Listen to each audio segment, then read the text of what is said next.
I think it's good to meet so that's exciting. Tonight, for our speaker, we have Hal Kirkwood. He's an associate professor of library science in the, what do you call the library now? Is it the rolling? Not yet. Okay. Yeah, we're still management economics. All right, so it's management and economics library. But he's going to show some really cool things. I got to see this probably a month ago or so. There's some really cool things that the libraries are working on and creating, and I think it'll be very applicable to graduate students, especially as we use the library for research. And at the end, we would like to have some feedback from everyone too, and some ideas of ways that we can better utilize the library. So I'm just going to turn it over to you, Hal. Okay, and, thanks. So good evening.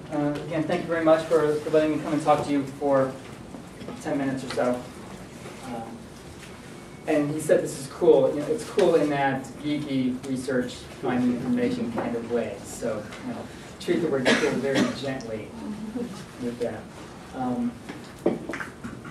Historically, the libraries have always been a repository for books and actual hard copy materials. Over the years, especially recently, that has begun to change dramatically. As more and more information goes electronic, more and more information is available out across the open web. And finding information, while easy to find lots of stuff, finding exactly what you need to a certain extent is probably getting harder and harder because there is so much more that's out there.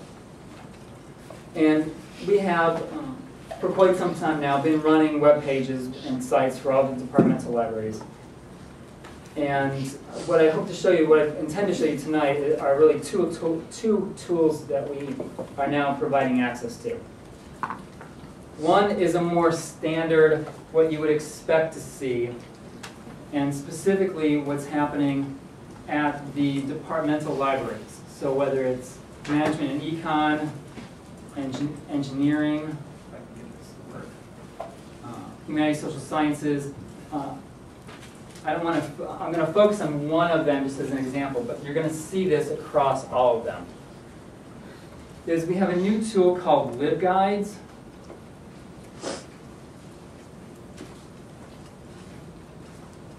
And what this now allows us to do is grab information from basically a central list of our databases. Also add information out available from the free web that we have determined to be valuable and relevant to the topic area. And then combine them really quickly, really easily in these tabbed guides that we can provide access to now. So right now we're looking at an example for biomedical engineering.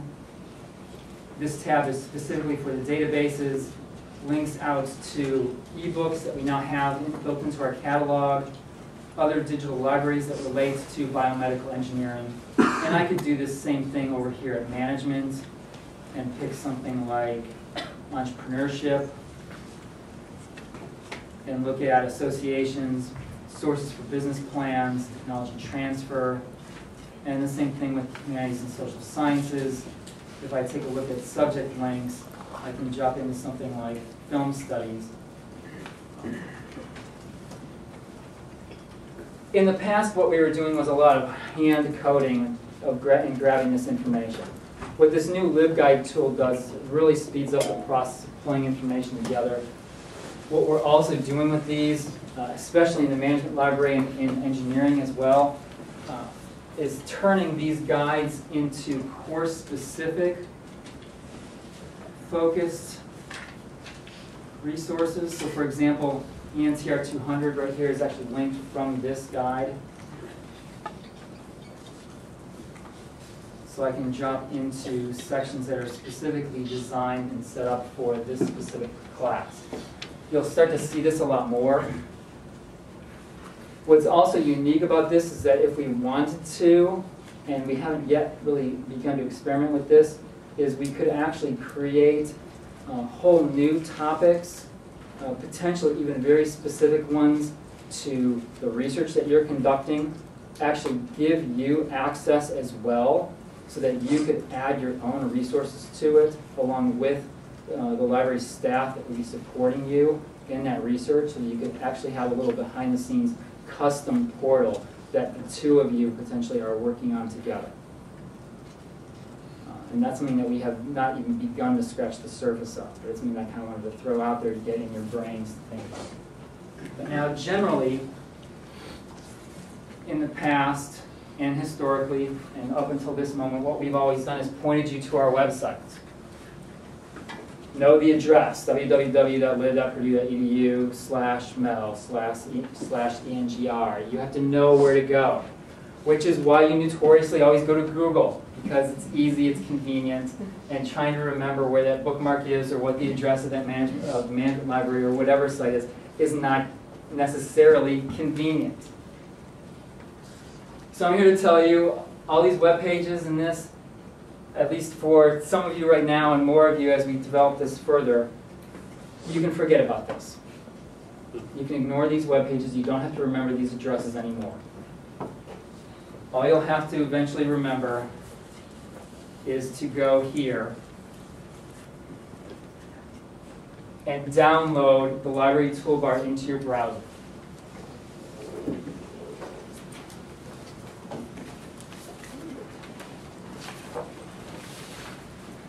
Well, at least a few people pretend to write this down.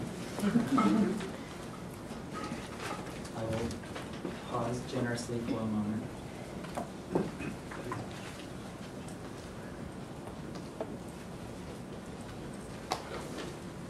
And then I will actually go to that page. So what we're trying to do with this tool is become as convenient as Google, to become more convenient than anything else you go to break the reliance on knowing what page to go to. So right now we have more or less up and running, and let's see if I can get this bigger.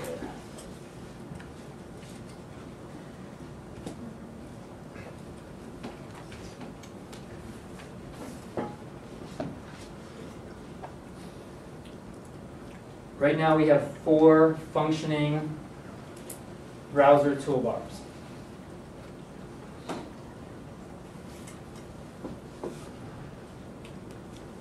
When you click on this, it's a free download. Allow the install.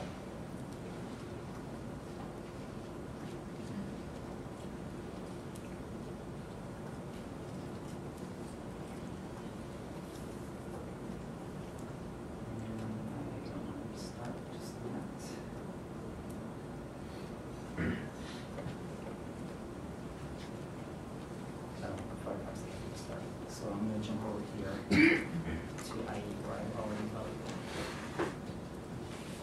What this then does is it takes the toolbar that you've selected, and right here you can see 3 of them: MyMel, LifeSci, and MyPurdue, right here at the top.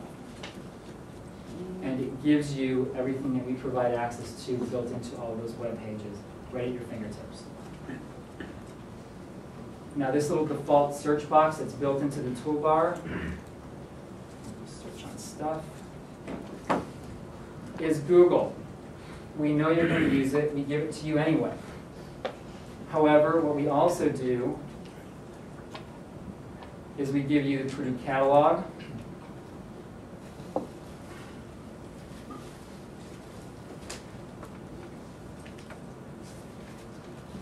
We give you our eJournal Finder. In the management library, we give you a link to our frequently asked questions database.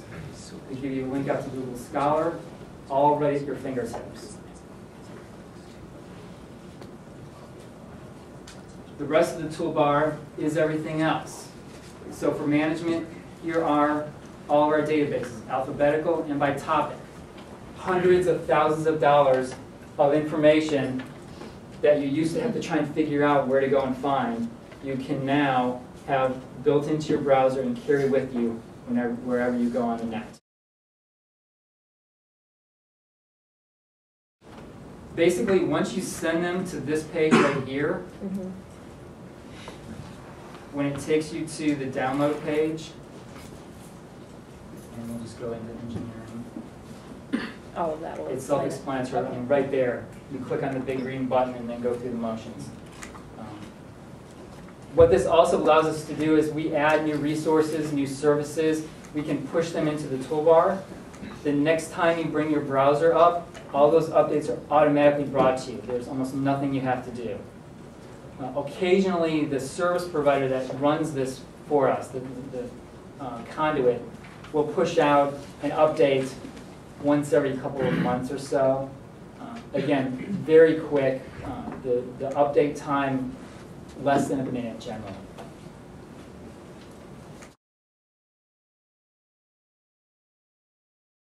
Well, what happens is when you're off campus and you go into one of our databases, it's going to treat it just like this. It's going to push you through our proxy server. So there's no password information being transferred through the toolbar. Once you hit that link, our servers here on campus, the library servers, identify you as not being at a Purdue computer. And then it says log in if you're a Purdue student. Yes, if you're off campus, it will still filter you, because as soon as you start to get into our proprietary databases, the ones that we're paying for, we have to know you're affiliated with the university. Every time that session. Okay. So like right now, if I log into this right now, and I spend the next 2 hours running searches here in front of you all until you all fall asleep, I'll only have to enter my ID and password once. Oh, that's good. And that will work across all the databases. So once you log into that proxy server, you're logged in and all the other databases will know it. Okay. So you'll be able to switch back and forth between them. So really the goal of what we're trying to do here is to, much as what we've done with our Ask Librarian, and like the My Purdue one has it actually built in and we're working on building it in. You can chat with us right from the toolbar. And we're now pushing all of our tools. So this includes databases relevant to that subject area for the 4 toolbars that we're running. A suite of research tools. So we link into the citation indexes. So including Web of Science, Web of Knowledge, and Google Scholar are the 2 that we have access to that you as graduate students would want to know how to find an article and to find out what articles are citing that article, to follow that whole path of research back in time. There is a link to ILL, into your library account. We also link out to a whole suite of online software applications, including a quick PDF converter, software remote, a whole selection of other web-based document programs, Google Docs, OpenOffice, as well as a bunch of presentation services as well, Wix, Prezi, and Scribbling. As well as, depending on the toolbar, individual departmental links to basically tie what the libraries are trying to do into what you really care about, your departments, the research that you're trying to conduct, and the services and things that they're providing as well.